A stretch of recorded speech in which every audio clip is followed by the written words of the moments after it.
In this video, you will learn how to open a Halifax account online.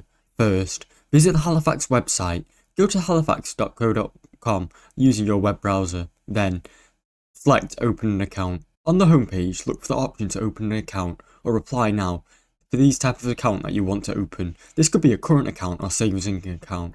Choose the account type. Select the type of account you'd like to open and complete the application.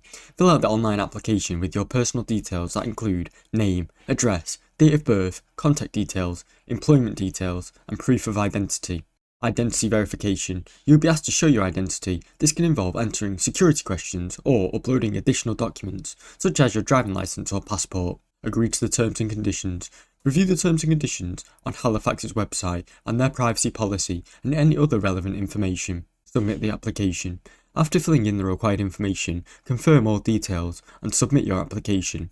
Once submitted, you will receive a confirmation email or message indicating that this is the next step. This may include verifying your identity or further setting up your account.